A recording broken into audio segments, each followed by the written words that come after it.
জনাব তারেক রহমানের পক্ষ থেকে তাকে সর্বোচ্চ সহযোগিতা আমরা করব। সেজন্য শিফাতকে আমরা মিডিয়া মানুষের সর্বোচ্চ সাপোর্ট লাগবে। আসলে শিফাত আমরা চাই শিফাত শুধু এইভাবে একটি আজকে কাঠের প্লাস্টিকের এই যে ককশিটের বিমানই নয়, সত্যিকার অর্থে যে বিমান, সেই বিমানই যেন শিফাত উড়াতে পারে এবং সেই পাইলটের মাধ্যমে যেন আমাদেরকে নিয়ে শিফাত আকাশে ভ্রমণ করতে পারে।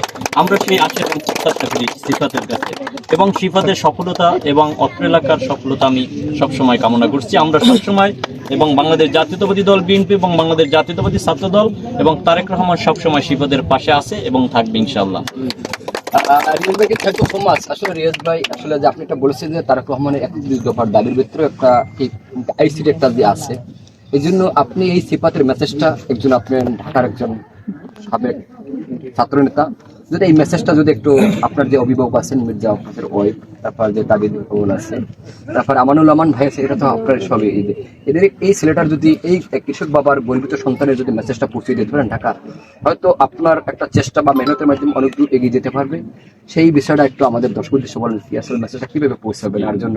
মেসেজটা যেমন দেখা যায়, আমরা বর্তমানে একটা বিষয় আমাদের সকলের কাছে অ্যান্ড্রয়েড ফোন আছে কম বেশি, আমরা একটা কিছু হইলেই দেখা যায়, এটাও কিন্তু আসলে আমাকে কেউ ফোন দেওয়া হয় নাই, আমি ওই তথ্য প্রযুক্তির মাধ্যমে এবং এই যে নেটের মাধ্যমে এবং ফেসবুক ইউটিউবের মাধ্যমে আমি জানতে পেরেছি যে আমাদের এই হলদিয়ার এই সুগন্ধি বাজারে সিফাত নামের একটি ছেলে বিমান তৈরি করছে এবং সেই বিমানটি গতকালকে আকাশে উঠছে। আমি সেটা দেখি, এখানে আমি বান্দা রিয়াজকে ফোন দিছি যে তোমার বাড়ির পাশে নাকি ছেলে বিমান তৈরি করেছে, ওর আসলে অ্যাড্রেসটা দাও। পরে বলছে ভাই অ্যাড্রেসটা এই দিয়েছে, দেওয়ার পরে আমি বললাম যে তাহলে কখনই করবা, বলছে ভাই আপনি আগামীকালকে থাকবেন, আমরা ওখানে ওর ইটা কার্যক্রম করব। আমি বলছি যে ঠিক আছে আমি আসবো। আসলে আমি শত ব্যস্ততা থাকা সত্ত্বেও আপনাদের মাঝে এসেছি, কারণ আমার বাড়ি যদি আমার নানা বাড়ি দিয়ে পেদা বাড়ি, এটা হলো আমার নানা বাড়ি, তার আত্মীয় স্বজন এই এলাকায়, সেজন্য শিপত হয়তো কোনো দিক দিয়ে আত্মীয় স্বজন, তারপরও আমরা আসলে সত্যিকার অর্থে আনন্দিত। আপনারা ওই যে শিফাতের যে কার্যক্রমে আপনারা সারা দিয়ে এখানে আজকে দর্শক উপস্থিত হয়েছে। আচ্ছা, আপনার ব্যক্তিগত পক্ষ থেকে সিফাতের জন্য কতটুকু মঙ্গল কামনা করেন সেই বিষয়ে একটু আমাদের কাছে বলেন।